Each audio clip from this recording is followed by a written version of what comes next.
Welcome back to another episode of Brothers Blockbusters, a sibling-hosted Average Joe podcast where each week we discuss the biggest movie and TV news and review the latest releases so you don't have to. I'm your co-host Eric alongside my brother Elliot, and we're covering a ton of news today out of Hollywood, including the Batman Part 2 news and updates, Avengers Doomsday news, horror content announcements, and the main review of the latest movie in the horror universe, Evil Dead Burn. Elliot, you ready to get going? Yeah, man, we got a lot to cover, so let's get into it. So much to cover. A lot of quick hits, a lot of stories this week, and we'll spend a decent amount of time in this section as a lot of stuff has come out this week. One of the first things we're going to lead off with our Batman Part 2 news of the week. The Batman Part 2 has been delayed until February 18th, 2028. It was initially supposed to come out in October of 27. They sent out a teaser release a couple days ago, which is getting people super, super excited. Still the same Batman theme, obviously, but it's exciting. At least we know they're shooting. They got the teaser out, which we knew was coming, which means we'll probably see a trailer. Gosh, probably in the next. It's gotta be 4 months. Yeah, that's probably right. Yeah, the teaser that they released was just Robert Pattinson in the bat suit, right? It looks like his ears got bigger, and Matt Reeves confirmed that his ears have gotten bigger. It's a new suit. That's what we're saying, right? Yeah. So like that's exciting. Michael Keaton one, I think he has like the super pointy ears. I think his suit is the super pointy ears. Yeah. I mean, that's cool. It's kind of like I don't know what you would call it, but they give you the bad news first that it's been delayed, and then at the same time they're like, all right, well, here's at least a little bit of what we're doing so far. Yeah. And I don't know why it got delayed. I mean, it's October 1st of 2027. That's still a year and 3 months away. You'd think since they started filming it'd be fine.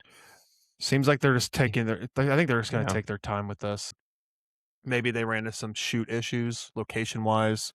Maybe some could be, issues with where they wanted to shoot, things like that. But it's exciting. Love to hear that. It might turn into my favorite score of any Batman movie. And I know Hans Zimmer, did the Dark Knight trilogy, and that was fantastic.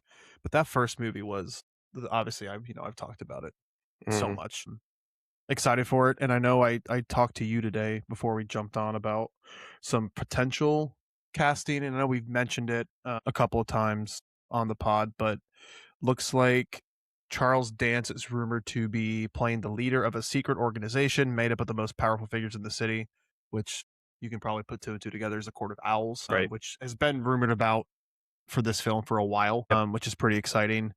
And I think it looks like we talked about before, Sebastian Stan's likely to be playing Victor Zsasz, the psychopath that I briefly mentioned a couple episodes ago. And I didn't realize this. I've been watching a bunch of Christopher Nolan movies, so I put on Batman Begins a couple nights ago. And you do see Victor Zsasz in Batman Begins for a couple scenes. He doesn't speak, but he's in a couple scenes. Okay. Yeah, I never noticed that. Yeah, that's when Dr. Crane was talking to him. So you get that in there. And then this is the one that, everyone thought Scarlett Johansson was going to be playing some dent. Don't know who.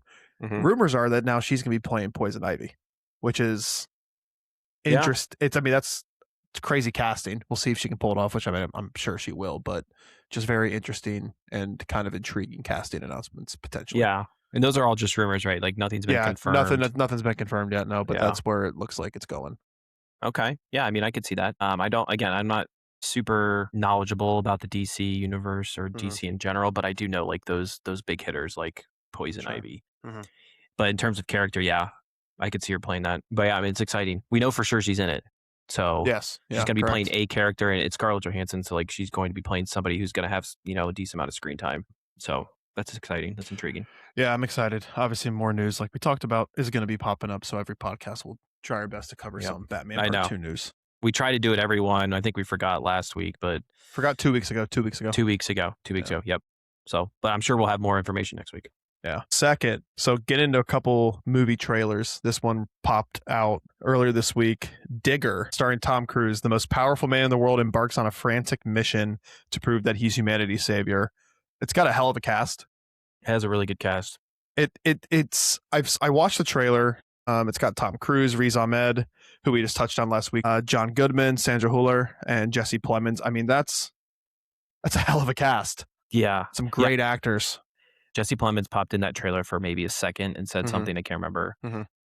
But yeah, it's a hell of a cast. John Goodman, I think, plays the president of the United States. Who's the director of this? He did The Revenant and Birdman. So it's Alejandro Gonzalez Inarritu. Inarritu. Yeah, Inarritu. Yeah. No, yeah, he's got a good repertoire, though. He hasn't done a ton of films, or at least like the most well-known ones are The Revenant and Birdman, which were both, Love 10 The plus years ago. Love The Revenant. No, it's exciting. Watching the trailer, I've watched it a couple times. It's giving Wes Anderson vibes. Kind of. I can see that. Wes Anderson vibes. It just seems so chaotic and so out there and so bizarre. And Tom Cruise just looks like a madman. Did you see when any of the movies you've seen the last few weeks? Did you see when they released like a trailer for this movie, but it was like the first like a minute and a half was just like a montage of all Tom Cruise's like best roles?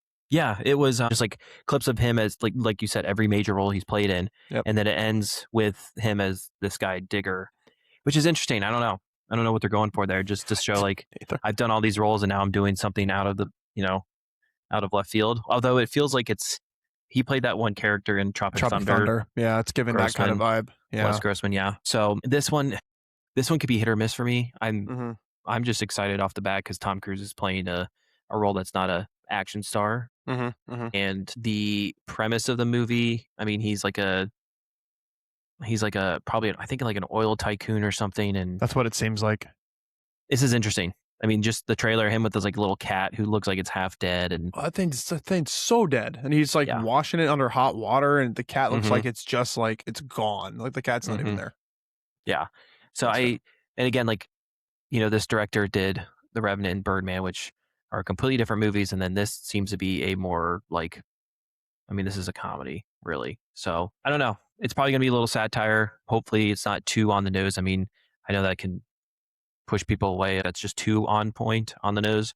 But I feel like if Tom Cruise nails the role, he could. Well, I feel like he could nail this role, but the movie's not very good. Correct. And he hasn't done really many things that haven't been good. So.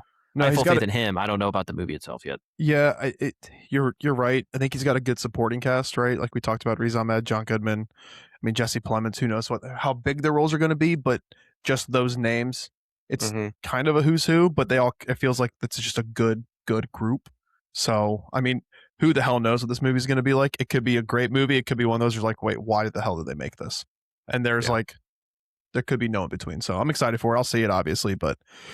That comes out. I think it comes out this October. October. I think that's right. Yeah, sometime early fall, mid fall. Yeah. So be on the lookout for that for us. We're probably potentially reviewing that. So next bit of news. Just wanted to say rest in peace to Sam Neill. Yeah. Passed away earlier this week at the age of 78. Most people probably know him from his big role in Jurassic Park, but just you never know what Peaky Blinders too, right? He did Major Campbell. Yeah, he was. He was great. That's honestly out of all of his roles, I've only seen a handful of his, but him in Peaky Blinders was fantastic. And I know I use fantastic again, but he was great in Peaky Blinders. I've seen the ones. I think I've only seen the first season of Peaky Blinders, and I remember him being in it. And he's not a good guy, right? Like he's just kind of a dick, and he's not really that good. But yeah, rest in peace, Sam Neill. One of my favorite movies of all time is Jurassic Park, and played Dr. Grant. Like my memory of him is Jurassic Park, and so. He will be missed. Great actor. Yeah, stuff. Yeah, it is. It sucks when you start to lose, a lot of these actors and actresses who are getting up there in age. You just never know, like Diane Keaton passing away earlier. It's just like one of these things where it's going to happen and it sucks because obviously we don't know them as people, but we see them in the roles that they portray and the characters they portray. Right. And they do such a good job. And he was one of those few where it's like every time he was on the screen, especially for me in Peaky Blinders, you were paying attention. Like you had my eyes were glued onto the screen every time he spoke. So sad to see him go, and rest in peace to the great Sam Neill. Up next, I sent this to you yesterday or a couple days ago. It looks like a Nightmare on Elm Street remake is in the works at Paramount, and the film will adapt Wes Craven's original screenplay again. So it seems like a full-on reboot of the original. Yeah, it is what it is. I don't have too much to say about it. I don't know how many of these they've made already. I mean, this reminds me of like Friday the 13th movies where it's just slasher movies and not too much substance. Maybe the original Nightmare on Elm Street was kind of first of its kind, where you dream of this guy, he's in your dreams, and then you die in real life kind of thing. Like, pretty interesting concept, but I think they've milked it a ton over the, 45, 50 years it's been coming out. So we'll see. I mean, we will, like you mentioned with digger. Like if this is a good movie, we will see it and go out, and review it because we do love horror movies. And if it's worth our time, then we'll definitely give it a shot. But Yeah. you know, We'll see. I I don't mean, really. it's one of those things where it's a classic, Like, but who knows? Could be good, could be bad, could be not. Who knows? We'll see. Another teaser trailer got released for A24's Friday the 13th prequel series, Crystal Lake. speaking of Friday the 13th, Yeah, I know. Nice little segue there. Releasing on Peacock, so it's a Peacock release. yep, So it's a TV series, not a movie. correct. October Yep. 15th, starring Linda Cardellini as Pamela Voorhees, Jason's mother. Yeah, so I don't think there's ever been anything. I mean, this might be the first prequel, I guess, to the Friday the 13th universe. Mhm. But the first movie was really centered around Jason's mom, which Pamela Voorhees. So Linda Cardellini's playing her. That's interesting. Again, it's just like the last one we just talked about with Nightmare on Elm Street. Like, great. Now this is a little different. This isn't like a reboot. This is technically a prequel. Mhm. So this could be, new material or stuff we've never known before Sure. about Jason and Camp Crystal Lake. So I don't know. Again, this is a series, so I think they're all dropping. All episodes are dropping at once on October 15th. See, I don't like that. I I don't. don't I either. know I know a lot of people like the binging so they can watch it, get it done if they want to watch the next episode. I like the anticipation. I like Hmm. watching an episode on a Sunday, Monday, and then you have all week to talk about it with friends who watch the show. Like we do it with House of Dragon. Like it comes out once a week. You can Right. enjoy it. You can go back and rewatch the Hmm. episode, watch behind the scenes, and then talk about it with friends, colleagues, people who are watching it to build that anticipation. Because it gets Right. to a point where if you're just watching, you just do a binge show, like you're not even like enjoying it in a sense. You're just watching it Hmm. all to get it done, and then boop, next Right. show, next TV, and you're not even Hmm. actually like soaking it in. So There's no I'm not. just like, yeah, I agree. I'm gonna get off my soapbox here, but Yeah, that's no, one of. you lose the word. I don't say word of mouth, but you lose like the discourse around the show. Mhm. Like when I liked how, just an example of some horror-ish, like Stranger Things. Like the first, I want to say like the first couple seasons, first 3 seasons released all at once, and then the Mhm. last couple they released like half or a third of the season at once, Mhm. gave you a couple weeks to watch, and then Mhm. it's like that's a little better. And I feel like this show specifically would benefit from releasing weekly Yeah. in like starting like early September, so you get the Halloween vibes going with the Mhm. fall, Mhm. and then you kind of lead up to Halloween, the Yeah. the holiday with like the finale or something of this. Looks like I need to call 824 and get you on board. Yeah, Seems I like you mean, know what you're talking about. why I'm curious because they're the production company on this and it's releasing on Mhm. Peacock. So I wonder what their thoughts were versus Peacock is like we just want to put it all at once. It seems interesting. We growing up, we never really got into the Friday the 13th, Nightmare on Elm Street type thing. I think the only horror movie that we kind of navigated to and gravitated towards was Halloween, the original Halloween, Yep. just around the Halloween season. Hmm. I think we were a little too young for all this Friday the 13th, Nightmare on Elm Street stuff, but it looks interesting. I'm really a big fan of movies kind of getting some shows in there in that, Yeah. in that verse. Like I Yep. know we've talked about like obviously I really want Harry Potter to start kind of branching out and maybe starting to do some TV shows based around more than just the main characters. Like, give us an example of how Hogwarts came to be, or you talk about like Harry's parents and Sirius when they were in school, right? The Yeah. Marauders when they're in school, like things like that really get you in that universe.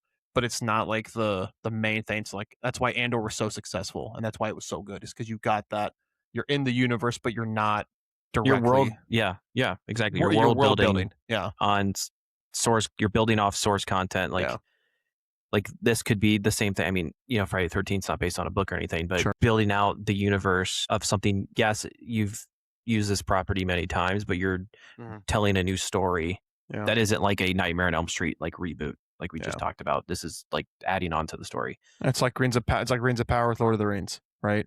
It just things Yeah, like that that keep you in that universe, but keep you wanting more, but keep you like actually intrigued as to what they're going to put out next. So, I exactly. mean, we'll probably check this out. Yeah, and it's Definitely good. Like something. it's right around Halloween, right? So Yeah, we're already going to be in the mood watching Halloween movies and shows. So yeah, be able to put this on if it's worth our time, will be fun. yeah. So this is the big one that I think we wanted to touch on that we're going to spend most of the rest of the time on. Just some Avengers Doomsday news. So Yep. Joe Russo said he won't reveal whether Doctor Doom has a connection to Tony Stark in the MCU. That was sourced from Soundsphere Mag. Quote, he said, "It will all make sense when you watch the movies. We are back to phase 0. This is starting over from scratch. We want to make sure everybody feels like we're not leaning on anything from the past." Which both of those statements, when you put them together, kind of seem like they're contradictory, right? You're going back to phase 0. We're starting from scratch, but you want to make sure you're not leaning on anything from the past. So Right. what did you it seems like you're just saying one thing and then it's complete opposite. So what's your takeaway? What's your I don't know, what's your two Yeah, cents on it? I've seen and I've read, and again, I think even like some of the leaks that have come out with this don't actually tell about Doctor Doom and his origin story. I think it's more of like the plot of the movie and trailer leaks, things like that. In terms of like what Joe Russo is saying here, I don't think there's a lot of like, and I'll just kind of give. Do you want me to like give some stuff out of what I think it could be based on Yeah, what I've yeah, heard? yeah, yeah. I'd love to hear. There's some of like some stories of this being because Doctor Doom he has so many different powers. Mm-hmm. Like in some, I think part of the comics, he's able to he's defeated Kang before Mm-hmm. and have taken over the timelines. There are rumors that he's going to kill Loki early on in this movie I mean, and it's take over. Because I mean, Loki. So I posted it on one of our reels that we posted, one of our TikToks we posted. There was an official like artwork from this movie that's come out in the last week, and it has like Doctor Doom front and center, and it has Captain America on the left, and a bunch of characters who are already confirmed for this movie. And below Doctor Doom is Loki, oh, and their eyes are both lighting up, Loki's and Doctor Doom's, I think in the same color. So there are rumors that he's gonna take out Loki once again, or Loki will once again die on screen, and then Doctor Doom will take over. But kind of to get to my point here, the there's rumors that Doctor Doom potentially will like I won't say reanimate Tony Stark's like dead body, but the reason why he wears a mask is because he's essentially taken over Tony Stark's persona, and that's why he doesn't show his face. Which is again, it's nothing to do with his character yeah. in the actual comics, but you kind of want to tie the two and two together. Mm-hmm. Also, it could be he's a descendant of Tony Stark, like he's someone from the future, like he's Tony Stark's grandson or something like that, far down the line. So he does have that connection, so he might look like him, I know which we obviously he talked will. about there was a potential of him being a variant of Tony Stark, like in a different Right, from universe. another universe, From yep. another universe. So that's Yeah, and possible. I wanna say that the Doctor Doom in this Avengers Doomsday movie is coming from the Fantastic Four universe. So and again, we didn't see him in that movie. I mean, we saw him in, like, the mid-credit scene. Mm-hmm. You just see him from behind with, like, taking off the mask. But, Yeah. yeah, I mean, it could be Tony Stark from another universe who became Doctor Doom. Although they did say his name is Victor Von Doom. It's not Tony Stark, so, uh I mean, it could be just a persona he's taken on, right. right? Right. So, So, yeah, I mean, there's a lot to it, and I used to be that kind of person who would read all the forums and speculate, which clearly I've heard some things. I'm not seeking it out like I have in the past mm-hmm. because I just want to see the trailer. I just want to see what's going on. I don't like being spoiled. I'm just excited for the trailer, which it has been hinted at, and we hinted at this actually last week Yeah. that we think because Marvel has a big panel at San Diego Comic-Con next weekend that they're going to release the first trailer for Avengers Doomsday, and THR is kind of backing up this point as well. Mm-hmm. Um, it's likely to release online, so I'm sure they're going to show it to the audience there, and as soon as they show it to the audience there, it's going to then release online. So I'm excited for that. I mean, this has got to be one of the biggest trailers. Yeah. And most anticipated trailers in recent memory, right? Mm-hmm. Whew. Yep. It appears again, according to THR as well, tickets are going to start going on sale July 20th. Now, July 25th is when the Marvel panel at San Diego Comic-Con occurs. So several days before. But again, I mean, it's coming out in December, so that's still almost 5 months in advance for tickets. I know it seems like studios are selling tickets further and further in advance. I mean, we talked about it last year that Odyssey tickets went on sale, at least the IMAX showing, which comes out this weekend, like a year ago. Yeah, Those dude, tickets came do you out a remember year when we ago. first started the podcast? We were talking about how some guy was trying to sell his IMAX ticket for like $2,000. Uh-huh. Yeah. Yeah. Yeah. So this is 5 months early, but again, it's going to be a huge movie, and they want people to like start talking about it now, especially with San Diego Comic-Con coming up, and the discourse around it's going to be pretty crazy. So yeah, And it it appears July 20th. goes hand in hand. It leads right into Spider-Man 2, right? For a new day. So Yep. you're gonna have the trailer release and it kicks right into Spider-Man. So Yep. but that's that's releasing on. I said this to you today. It's releasing on 12/18, which I believe is that a Thursday or a Friday? 12/18 is the Friday. Thursday is like the Thursday night previews, so that's the 17th of December is when that will come out. So you have 49ers Chargers on Thursday Night Football. And then Mhm. Friday, you have 2 bowl games plus 1 college football playoff game.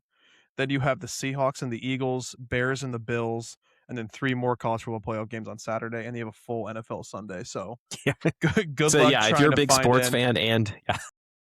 Oh, yeah, and then obviously Dune's coming out too. So it's like, I mean, are you and I just gonna? I can't remember. Are we gonna be able to see those on that Thursday? See Doomsday on that Thursday? No, like they release on. I know that says Friday, but I know sometimes you can go see them Thursday night. Oh, yeah, yeah, yeah. I mean, the screenings will probably start like 6, 7 PM on Thursday night. So do we just like take half day at work, go see the first one, and then go to the theater next door, refill the popcorn bucket, and Well, overload? considering that THR also announced that Doomsday is gonna be 2 hours and 45 minutes, which will be the second longest Marvel movie behind Endgame, which was, I think, just around 3 hours, maybe a little Mhm. little over. And I'm assuming Dune is gonna be 2.5 hours. So that's gonna be at least 5 5+ hours We at, did that one. You remember five and a that half hours. you and I did we did this once where you and I went and saw a movie in the morning and then went and grabbed lunch. Miley met us to grab lunch at Bibby Bop. I think we saw Cocaine Bear with Cocaine. it was you, me, and It's a Jake went and saw Cocaine Bear, and then we went and got lunch, and then you and I went back in the IMAX theater and saw Creed. Is it Creed 3 or Creed 4? Is there Creed 3. Creed 3? Yep, I've only done that twice. We did that one day, and then there was a day, like, literally like, 3 days before, like, shutdowns because of COVID, I think it was Bloodsport with Vin Diesel, and then I wanna say it was called The Hunt? It's like a people hunting people movie. I think it was called The Hunt. If anyone's listening and knows it, please confirm, but yeah, that's only the second time I've seen. Oh, no, we did we do Barbie and Oppenheimer in the same day? No, I did not. No. I saw I Barbie think separately, like later in the summer. I think I did it 2 different days. I think I did 2 different days. But anyways, yeah, it's this weekend before and it's the week before Christmas, right? Holiday season. So the movie theater in the mall is going to be packed, which is great though. That's what we want, right? 2 big movies coming out and Oh yeah, it's what you live for the cinema if you love cinema. But let's just hope those A-list lines for beverages are just more than just one register. yep. God, yeah. Yeah. So that's exciting. Yeah. We'll definitely I mean, we're both very much looking forward to this trailer dropping for Hmm. Doomsday and then I'm sure we'll get tickets as soon as we can to get on that. Maybe when this trailer drops, who knows? We haven't talked about it. Maybe we do like a quick little Insta short, Like a little reaction. little reaction to it or Yeah, I something. mean that's on a Saturday. That's next Saturday. We'll be together. We'll be on vacation, right? So, yeah, yeah, we Okay. will. We should definitely. We should. Live from the pontoon boat. Well, I got and I'll just show it right now. Got these little things on Amazon. These little mini mics. You plug it into your phone, and then Nice, it comes with two. It's 2 mics, so we can just like do quick updates. nice. Or like quick little videos We should because just I might wear do it. something for the Odyssey. We should just wear it during the movie and just talk. Little Just talk the ASM, whole, little little just a little little, commentary. little ASMR. Yeah, yeah. No, that'd Uh, be fun. I'm excited for that. so quickly, just a couple quick hitters. Nova, Hmm. a Nova Corps movie's in the works at Marvel, and Loki creator Michael Waldron is writing the script via Deadline. Hmm. Could be interesting. Don't know how. Like, I don't know what the audience. I mean, like, obviously Marvel fans will watch it. I just don't know if they can get like the general public to like lock in for this. Yeah, it's one of those sayings like Nova's not a huge character, but it's been talked about for a long, long time. Mhm. And it seems like it's been development hell. I mean, I wouldn't even compare it to Blade, which has been even more development hell. But yeah, this is exciting because I mean, Michael Waldron, he created Loki and then he wrote Doctor Strange Multiverse of Madness. So And I know that movie has a lot of critics. I thought I think it Multiverse was of a lot Madness better was. than, yeah. We It were in was that just. time where it was Mhm. like coming off Endgame and it was still like maybe a couple years after Endgame where Marvel was starting to kind of go quote unquote, downturn a little bit. I think did that come out in 22? Sound right? Like 2022, Multiverse of Madness. I think you're right on that. Yeah. Yeah. So I think it was a little judged more than it probably should have. Looking back at it, I remember really enjoying that movie. I mean, there were some points in the movie that you were like, it was horror. Dude, Like Elizabeth Elizabeth Olsen Olsen was was, scary. She my was scary in God, that movie. poor John Krasinski. Yeah. He turned into spaghetti, poor guy. But yeah, So, yeah, I that'll be mean, interesting. like Michael Waldron's a great. I mean, Loki's the best Marvel series, I think, hands down. So hopefully he works his magic again and gets something that everybody Mhm. could like. And then what was this you sent me yesterday? Blue Beetle. Oh, yeah, so, Xolo Maridueña, he is apparently returning as Blue Beetle in Nice, Superman: Man of Tomorrow. This is via the Wrap. nice. Yeah, it's I like that movie. I didn't love it. Mhm, It was one of those, like, one of the final DC movies before they kind of reset everything, and, there are very few characters who have made the transition to James Gunn's DCU. Yeah, I mentioned before in some other podcasts that, John Cena's Peacemaker has made it over, and it appears he's going to as well, and I really liked him as Blue Beetle. we have a we have a letterbox review for Elliot for Blue Beetle. Oh, we do? What do we got? This is this week's Elliot Letterboxd Funny Review 2023, watched on March 27th, 2024. 3 stars. Excited to watch this on TNT sometime this summer. 68 out of Yeah, it's very much one of those TNT movies that, like a Transformers or something, where it's like a Saturday, you just turn your you're kind brain of in off. between. Yeah, yeah, you're laying on the couch, you're kind of tired, but you throw this on. Yeah, it was good. It wasn't great, but I'm excited for him to return because I really did like him in the lead Yeah. role. So yeah, and seeing him in a Superman movie, I don't, like I mentioned already, I don't know too much about characters in the DC universe like interacting with each other in comics. I mean, obviously you have your like Superman and Lex Luthor, but in Mhm. terms of Blue Beetle, I don't know if he has any relation to Superman or anything going on. So I'm interested to see how that'll work in the movie. But Yeah. again, really liked him. Looking forward to it. Yep. And then a couple more things really quickly. It's Always Sunny in Philadelphia, season 18 is releasing August Hmm. 17th on FX and Hulu. Exciting. Show keeps going. Exciting. They keep just Yep. churning out crazy ass seasons. So, Yep. And I think this season's going to be 10 episodes. I know the last handful of seasons have been around 8. I believe this season's going to be 10. okay. Okay. But yeah, I'm excited for it. Last season was really good, Yep. surprisingly. So looking forward to seeing what they got up their sleeve for this one. Yeah, I'm excited too. I got to get back on to watching that. So Miley, because I know every time I see her, she goes, "Hey, have you watched? Was it Frank and Russia? Frank and Russia? Frank versus Russia. Frank Dude, versus Russia." She goes, it's "Have so you watched that good. yet?" I'm like, "No, I haven't yet." So it's on my list of sitcoms to put on. Dude, you're So gonna be texting me when you watch that episode because yeah. you're laughing so hard. And then finally, this is exciting. Again, horror genre that you and I both love. The It Follows sequel has begun filming. Awesome. Yeah. No, Micah, I think it's pronounced Micah, Micah Micah Monroe. Monroe. Yep. She starred in the first one. She was also So, in Long Legs, correct? oh, you're right. Yeah, She might have been. she was in Long Legs. The main character, the main Okay. lead, the FBI agent. Yep. Yeah, yeah, yeah, that's right. Okay. So she returns for the first film for this movie. Again, I don't think we know the story or anything, Mm-mm. but we heard a while back that there was going to be a sequel and then uh, confirmed and then they started filming. So have no idea what the story is. The It Follows ended with her obviously surviving and I think with her boyfriend or something. And I think there was like maybe somebody following them from behind very slowly, but maybe it was up in the air of like, was it actually something following them or not? So don't know the story, but again, we love that movie. We thought Mm-hmm. it was creepy as hell. So Yeah, you we'll didn't want see to what leave they. the. We watched it on vacation. We were in Orlando at Disney, and That's right. You didn't want to leave the bedroom. Yeah, dude, it's scary, man. That's creepy stuff. It's gonna follow you. Mm-hmm. And then, oh, I guess I missed this last one. So the first trailer for Paul Greengrass is The Uprising, starring Andrew Garfield. Mm-hmm. The film follows a man who forms a rebellion in England against the tyranny of King Richard the Second in 1381, and it's in theaters on September 11th. Sign me up. Yeah.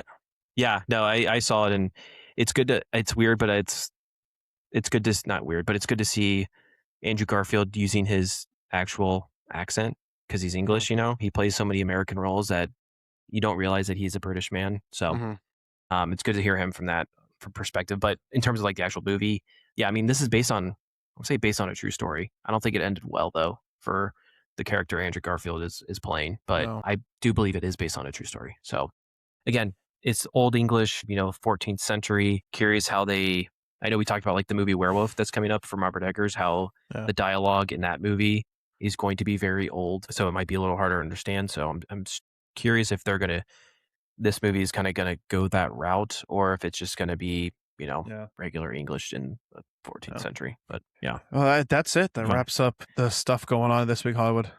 Yeah. That's the longest news segment we've had. That's like 30 Yeah. plus minutes. I mean, But there's a it's a lot to lot to talk about. lot to talk about, lot to cover, and it's hard Yeah. because we don't want to wait 2 weeks.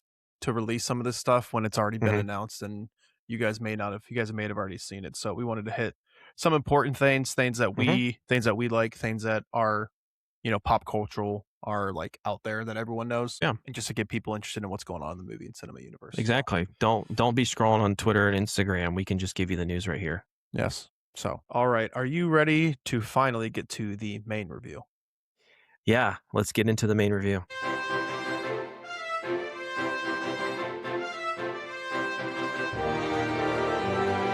So, for those of you who voted on our Instagram poll last night, there wasn't too many of you. The movie we are reviewing today is Evil Dead Burn, another horror film. It was directed by Sebastian Vanacek, French. Mhm. He's only had one feature film before this. He's highly reviewed. He was also one of the writers with Florent Bernard, and Sam Raimi was back to produce. Yeah, he's been gone since the first 3 movies, the originals from the 80s and early 90s. So he's back. Synopsis: after the loss of her husband, a grieving woman seeks solace with her in-laws at their secluded family home. However, it soon becomes a reunion from hell as the Book of the Dead unleashes demonic forces that transform them into deadites one by one. Main cast: it's really not important as you put in No, there. it's not. One of the I don't. one of Not the only do I not remember who the actors who were in this movie, I don't remember any of their names. All I yeah, know is Grandma, and I don't even know what her name was. we'll get into that. She was the star of the whole movie. So The one of the main son, he's in the show Wednesday with Jenna Ortega. He plays kind of a love interest, but not really, and then he plays like a villain. So that's where I recognized him from. A little bit of background: it was announced in February 2024. It's kind of a sequel ish, kind of not, yeah, to Evil Dead Rise, which came out, I believe, 3 years ago or 2 years ago. it was I think it was 2023. Yeah, 3 years ago. 2023, which we saw that in theaters together. I can't Yes, we believe it's did. been 3 years. Yeah. Warner Brothers Pictures, United States and Canada. Sony Pictures were releasing internationally. Budget was $20 million, which if you see the movie, you'll kind of understand why it was pretty much just shot in one location. Box office as of today was about 28.5, so it's made some money, which is, once we get into the review, it's good that it's made some money. You can go see it in the theater. And a fun fact, this movie filmed in New Zealand. So Yep. So, and why I put that in there is because the main cast, aside from if there's I think there's 5 or 6 people in the main cast. I think 4 of them are New Zealanders. So and again, there's the main lead who is the woman who's the widow. She was actually in Dune Part 2, I think. who was Very, she? very, very minor role. I can't remember her name or what she played in, but she was very minor. I was just doing some research on her. But aside from that, yeah, I mean, there's no big names in this. It's just the brand, the franchise of Evil Dead is kind of what drives this film. All right. So let's get into our initial reactions. I see you have some fun stuff here. So give me your 1-sentence reaction. And this is going to be, for you listeners out there, alliteration focus for Elliot. Yeah. So, I like giving these little reactions. I like thinking about this and coming up with something fun. So I think I might do this moving forward. Gratuitous gore, grim, joyless, gloomy, and generally gutless. Given the lame story, bad acting, and complete lack of gloriously goofy Evil Dead spirit, this was a genuine disappointment. It took me a while. I got there. Tip of the cap. Thank you. What about you? What's kind of your one sentence here? What's your reaction? An utterly, disappointingly gory crap fest. I had high hopes for this because we saw Evil Dead Rise, and I really didn't know what to expect. That movie, the tension in that first movie that we saw 3 years ago was, you could feel it. It was palpable. You were on the edge of your seat the entire film, and it was just done so well. This one, it was just, from the opening scene, it was just I don't want to say it was garbage, because there were parts of this movie that I enjoyed a little bit, but God. Yeah. I felt like the first 15 minutes of the movie probably could have been cut to 5. I think it was pointless. Yes, I agree. The first, and it was just, the words we talked about, it was gratuitous. You didn't need the first, and again, we'll get in spoilers yet, but Mhm. it was just about a couple characters who weren't part of this movie for the Yep. whole part of it. It wasn't necessary. So this movie is an hour and 50 minutes. If you cut out 10 minutes in the front and then in the last 20 minutes of the movie, you cut out Mhm. 10 of that, then, you cut out 20 minutes in the movie. This is an hour and a half movie, which I think works better. But again, that wouldn't have fixed this movie, at least to the fullest extent. But yeah, I mean, No. I don't know. What Evil Dead is really, really good at is that it's funny with when there's violence and Yeah. horror. Like there's jokes that are always cast. The characters that turn into these deadites, like it's essentially like zombies, right? Mhm. They get overtaken by this like spirit and they wreak havoc on the main character, whoever the main characters are that haven't been possessed yet, and they make it funny. They crack jokes at them. They try to dig deep into their brain of like their passion and like why who they are. They are. But this didn't really have it. It was like too serious in parts. And there's just that wackiness that there was. We again, like you said, there's some redeeming qualities of this. We saw it a little bit throughout, but I thought overall it was just too serious and not a classic Evil Dead film that we're used to seeing. Yeah, I'm with you. So in terms of what I thought worked, and I think I noticed you're gonna touch on a little bit too. I think the camera work was very well done. It gave you like the one scene which I really appreciated was kind of like when they're in the house, just I mean, they're ripping the house apart, Hmm. attacking each other. Like the overhead shot, I thought was pretty cool. Just Yeah, kind of seeing it yeah. from above, like you're looking down into the house. And just like you said, like the one shot, it just everything about it was shot well. I think so. I think it was shot pretty well. But other than that, and then I got to give a shout out to our girl Maud Davy, who played the grandma. She was the Hey, highlight. there's the name. Yeah, She was the highlight of the yeah. movie. Hmm. She, like you said, Evil Dead is about like the timely humor in the face Hmm. of gore and violence and horror, and she provided it. Like every time she was on screen, like Oh yeah. every time she was on screen, she provided such just one-liners, the look she was giving, the way she spoke, hilarious.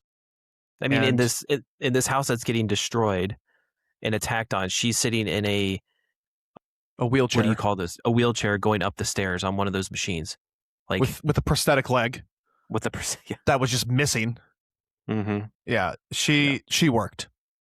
yeah, Kudos to Maud Davy. Give a shout yeah, out. Maud, if you yeah, ever listen to this, thank you. That was tremendous. yeah. That's pretty much all that worked for me. What about you? Yeah, I think I like you mentioned the camera work is really good. It Mhm. was very much like a classic Evil Dead movie Yep. where when the spirits are kind of arriving at the house or they're entering a scene, it's like the camera views from like their point of view. So it's Mhm. like flying into the scene. Yeah. It's like zooming through bushes, zooming through trees. So it's that classic Evil Dead look, which was great. The one shot of when there's chaos going on in the house and one of the main characters is kind of trying to back out and get away from it. It shows that like overhead view of that action, which is really cool. So I thought that was really good. I thought the side characters, and again, I think this is a good way of putting it. They were unbearable. Mhm.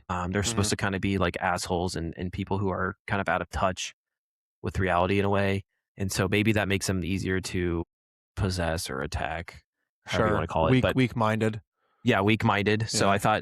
I think in that aspect that was pretty on point. And then I kind of just I like to compare whenever I see a movie, I like to compare like what two movies does this make up? And I thought it had very much Resident Evil vibes, which maybe more towards like the Resident Evil games than the actual movies, but Resident Evil meets Ready or Not. Did you see Ready or Not when that came out several years I ago? did see Ready Second or one Not. just came out. Yes, I did Okay. see Ready or Not. We both saw that, I think. Yeah. So that one, I mean, that reminds me a lot of this. It's, Yeah. this woman who is part of her, no, her in-laws, her family, and in a house for a day or a night and tries to kind of escape in a way. So Mhm. thought that was really good kind of comparison there. But yeah, I mean, that's all I really thought worked. I mean, we can dig deep into little spoilers here if you want, since we're kind of hodgepodging this together. It's time for spoilers. This movie Yeah. sucked. Like I just so disappointing. Like we talked about right at the top, like I think that first 15 minutes could have just been completely cut out, right? I think you could have done it so much better where the film should to me, this is just me, obviously we're not directors and writers. You could have started the movie when the brother was leaving the club in the car and the deadite was just walking into the middle of the road. Like Right. you could have started that she's just walking into the middle of the road. and then he hits her. Like, and then you could have gone to the club scene. Like that whole 15 minutes of like, oh, hey, they're coming back.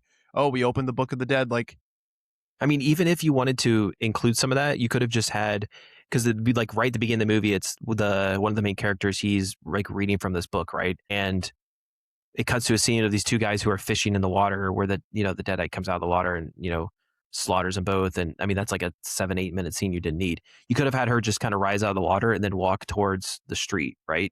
Sure. And then that's where, him leaving the club comes in the scene. I mean, you could have done that. You could have done it where he's just like, obviously his grandpa was a part of this cult who was trying to investigate all these types of things. Because, the movie starts, the kid, I think it's Hunter Doohan, he was sitting there just writing away and playing his grandpa's tapes. Like it has that creepy horror voice that you get in some of those movies, right? Which I love. I thought that actually part of it worked too, that little snippet. Mm-hmm. You could have just done that where you're listening to it, he's writing, and then it just goes black, and then it cuts to her walking to the street. Yeah. Right? It's just like little things like that where it's like you don't need to tell me what's happening every step of the way. Which is what they did for that first part. Yep. Like, for sure. I mean, you said the actors sucked. I don't think they were the best, but I think they were definitely not the worst. But they played the roles that I think their characters were supposed to be, right? Like what was written in front of them, they acted to that. I thought the mom did pretty well. I think that's Tandy, right? I think she did a good job. You know what? I'll give her a little more credit. She gave you that vibe of like she was just this is Ennis, like we're explicit. She was a bitch. Yeah, like, she was horrible, like just a horrible person. But she played that role perfectly. And you think she's going to redeem herself? Yes. After she's been kind of taken possessed, she's been possessed. And again, there's like different, and that's the other thing. Like, we don't have to have like explicit, like this is what it means to be possessed. You're going to be this. You're going to attack people. Like it seems like there are different levels to it. Like she was partially a partial deadite, I guess. Is like the deadite is like what the possessed people are called, I guess. So, our main character is trying to kind of, the widow is kind of trying to keep her safe, and then you think there's some redeeming qualities there, and then she just turns on her. Yeah, but I do agree. I'll give that credit. Like she did play it well. She played that like evil mom who's never proud of, like blames one son for the death of the other, and And I thought the brother Hunter Doohan who played Joseph, I thought his acting isn't like, oh my god, this guy's gonna win an Oscar one day, but he played his role of, you think he's something, and then he ends up just being kind of a coward. Maybe his dad was right. I mean, that scene where he, the dad ends up, and this is one of the other points I didn't think worked. The dad gets possessed and slowly possessed, like at the funeral of his, the other son who died in that car accident. They get back to their house, and they're, gonna have dinner, and he's like, dude, he was crashing out. I thought he did a really good job, though. I'll give that guy credit too. He thought he did a good job. So I guess I'm giving a little more credit than I initially thought. But he started like slowly becoming more and more possessed, and just fucking murders a dog. Don't kill the dog, bro. That was you don't have to. That's full definition of a crash out. You just start stabbing the dog with a fork, and bro, the best part of that though is like the main character, the French girl, Suhelia, I think that's her name is. Yeah. She just like, she catches him, like he's clearly possessed. I think it's his son that died is like the deadite. He's coming to him like saying, hey, just kill yourself. Like you're going to do it anyway. Just do it now. Get it over with. And she catches him. She like takes a knife, and then they go back down to the kitchen table upstairs, and they're like eating dinner, and he's just like trying to grab a fork, and then like they take it away from him. And then like he reaches for the knife, and they take it away from him. And then he reaches for the corkscrew. It reminded me of when we were at the lake when one of our close friends was a little too, and he's picking up a little too toasty, and he's picking up the log, trying to throw it on the fire. And we're like, hey, put the log down. Like you do, put the log down. And he just is like, no. It's like a little kid. It's like they just want to grab things. Yeah. That's what it felt like. And he's just like, damn, come on. And then he tries it again, and he tries it again.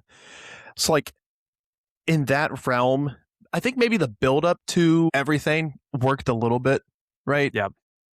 The way they were portraying it, but like everything else about it, like it was just, I'm getting to the point. I've never really liked gory movies, like gory horror slasher films. I mean, Halloween's a slasher film, but it's not like gory.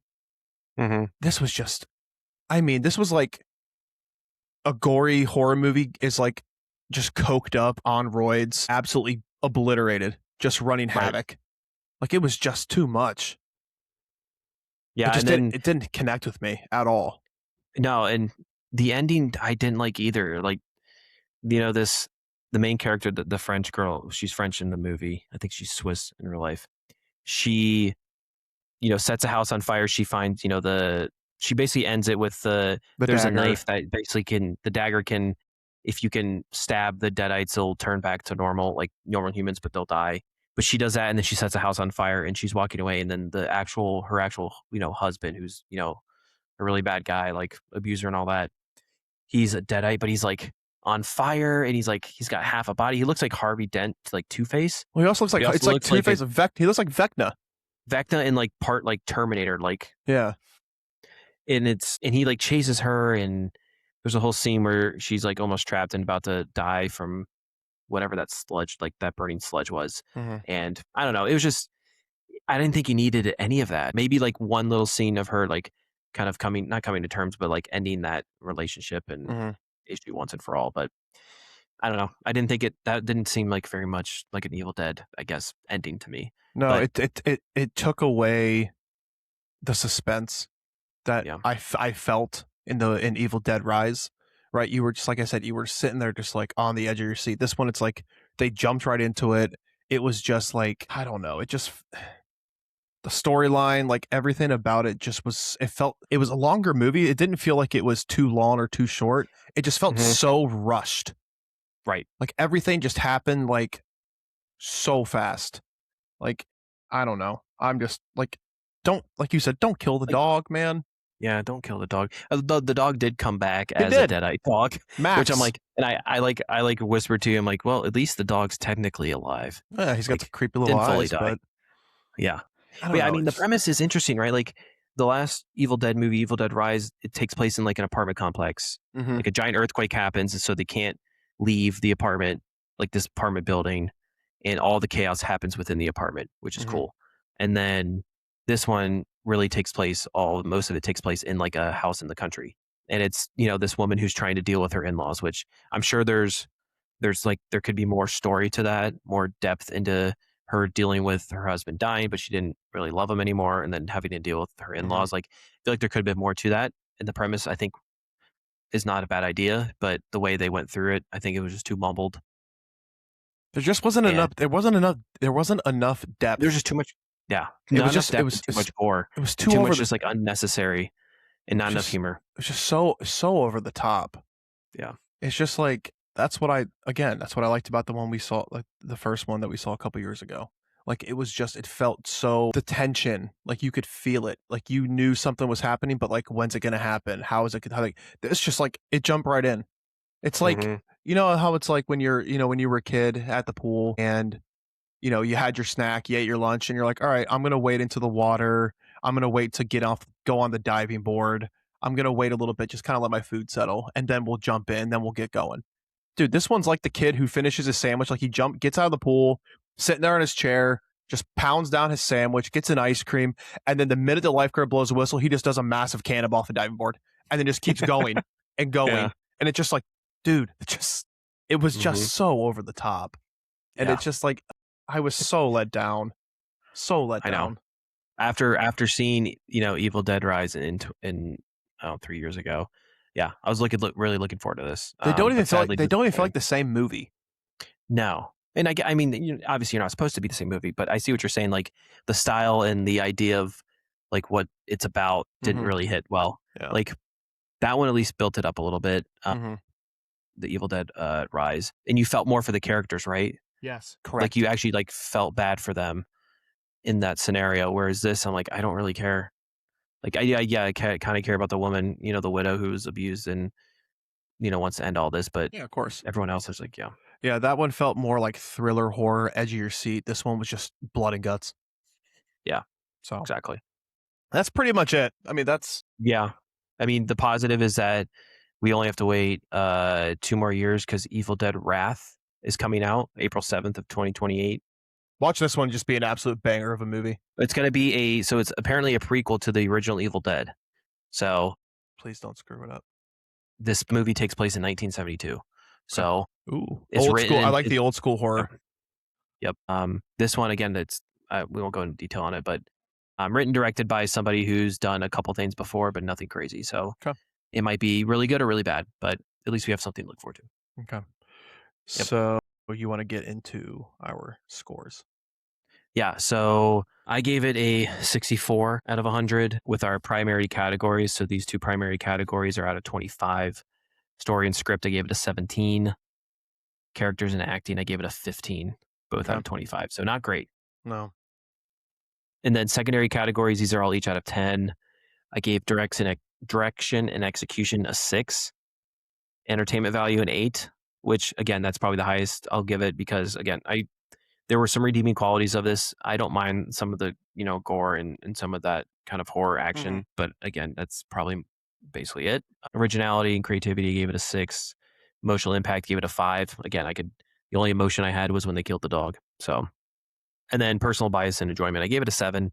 So while I did, was harsh on this movie, it's still a movie that I'm not fully out on.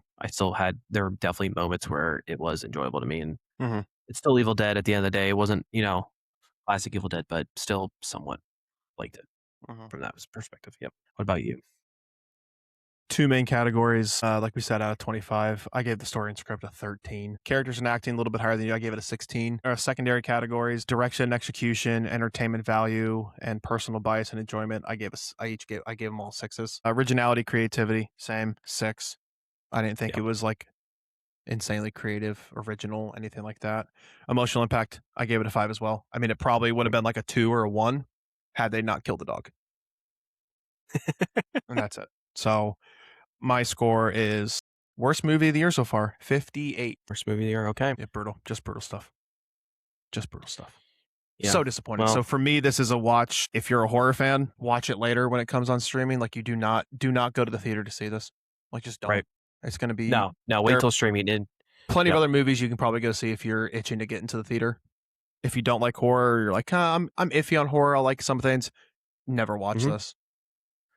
Yeah, this might be. I'm teetering on watch later / watch never. If you're craving, I feel like you have to crave this. So if you are, then I recommend watching Evil Dead Rise or Evil Dead from 2013 or the original Evil Dead movies. I agree. Otherwise, I think watch never. I don't think you're missing out too much. Go watch Ready or Not. Honestly, if you're in this kind of vibe of trapped in a house with in-laws and can't stand them, and they're also trying to kill you. Yeah. So definitely go watch Ready or Not. That's a much better movie. Yeah, but if you want to get this Evil Dead stuff, go watch Evil Dead Rise. And then if you want to, put this one on and then give us your thoughts, because two completely different. And like you said, it's fine that they're completely different, but it's just all for the wrong reasons, in my personal opinion. Yeah. So, yep. So that wraps up our disappointing view of Evil Dead Burn. Final segment here. Let's get into what's on our minds. What is up? Elliot, what you been watching? Anything on your mind that's... Yeah. So aside, again, I know we brought it up probably last month. The World Cup is kind of coming to an end this weekend. Some really good semifinal games. So what else you been watching? So I'm caught up on X-Men 97 season 2. Nice. There's 5 episodes out now. So first 3 came out a couple weeks ago, then last week 1 episode, then this week 1 episode. I love it. It's really good. I'm not a big animated TV guy. Neither am I. I mean, I like, Family Guy and those kind of shows, but in terms of like superhero shows or, like PG rated animated shows, like Clone Wars. Yeah, like those kind of shows. Although I did watch Bad Batch, which was a Star Wars show. Really liked it. But again, not a big fan of those in general, but I'm really liking this one. Nice. 1, because I love Marvel, and 2, I think there could be some connectivity to the greater MCU at large. But these last few episodes have been really good. So the animation's fantastic. They've put a lot of effort into it, and then the writing is just, it's top level. So sweet. Highly recommend it. There are characters in here that you wouldn't think would show up in this like X-Men animated series that you've seen in live action before. So some surprises here and there, and it's been really good. So it's taken me a couple weeks to finally catch up. Yeah. I know I've been busy with other things and watching movies and life stuff. So good to be caught up and excited for the rest of the season. Nice. But I think that's really it. I'm really going to hammer in some Christopher Nolan movies over the next week. As I see the Odyssey this weekend, then a week from now we'll record an Odyssey podcast essentially. So I want to get caught up in the Christopher Nolan stuff that I haven't seen, or at least haven't seen in a while, because we're going to do, we mentioned before, we're going to do our draft of Christopher Nolan movies. So want to get those in there. So I'm ready to go. Nice. Yep. What about you? Not much else. Been watching Xolo episode 2 dropped last Friday. So watch that. House of the Dragon episode 4 came out last Sunday. So watch that. So just getting ready for those two shows. Xolo episode 3 drops tomorrow, and then House of Dragons on Sunday. Doing that, and then I've been watching, like you said, I want to try to get through all of Christopher Nolan's movies. I've seen most of them, but I would like to kind of go back and rewatch them all, give them, because I told you guys, like, I've seen so many movies, and I feel like I can't give an official ranking to like post to my letterbox with a score if I haven't seen it in a while. So I'm trying to go back through and watch all these to get ready for our draft that we're doing. I'll be able to go into the draft with a nice little draft board of movies to see what we come out with. We still got to decide how we wanted to, who picks first. Yeah. It'll probably just be a coin flip, but I'll think of ideas over the next few days to see if there's something interesting or something cool we can do. Sure. Totally. Yeah. So, but yeah, that's cool, man. Got to keep watching those Christopher Nolan movies. I really want to rewatch Interstellar, even though that's probably the one, aside from Dark Knight and Inception, that I've seen the most. I just want to watch it because I love it so much. But throw it on. But I still have some other ones to catch up on. I wonder what the Odyssey is going to be. I don't know if it's going to be like a Inception or Interstellar for me, or even like a Dark Knight, where I could just watch it over and over again and love it every time. Mm-hmm. Like, is this going to be like an Oppenheimer, where I appreciate how great of a movie it is, and the spectacle around it, but am I going to rewatch it? Yeah. Like, is it something that I'm like, oh, I got to put this on? But we'll see. You ready to wrap this thing up? Yeah, let's wrap this thing up. All right, so that is it for this week's episode of Brothers and Blockbusters. If you enjoy the episode, follow the show and leave a review wherever you get your podcast. Genuinely helps more than you think. More reviews equals more exposure to our lovely voices and faces.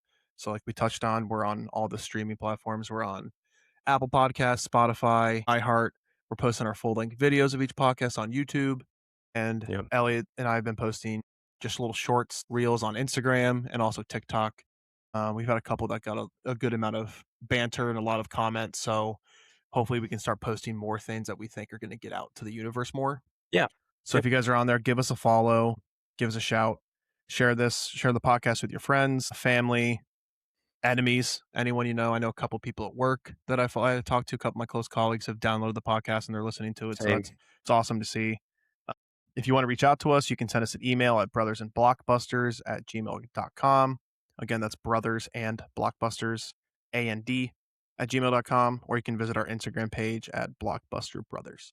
So like we talked about, next week, we're reviewing the biggest blockbuster of the year to date, the much anticipated Christopher Nolan film, The Odyssey. And then we'll also do our Christopher Nolan movie draft. I'm super excited for I'm honestly getting more excited for the draft than, I'm excited for the movie, but I'm really excited to change it up a little bit, give you guys something cool to talk about, and you guys can talk to us about our draft and our scores. So unless there's like, and to kind of preface the episode next week, unless there's like a lot like big news to cover, I think it'll mainly be just reviewing the movie and then our draft. So that's going to take up pretty much the whole time we have. So yeah, it'll be Odyssey and Christopher Nolan focused podcast next week. So that's it, guys. Thank you for listening. This should drop in a few days, and we will see you next week. See you next week.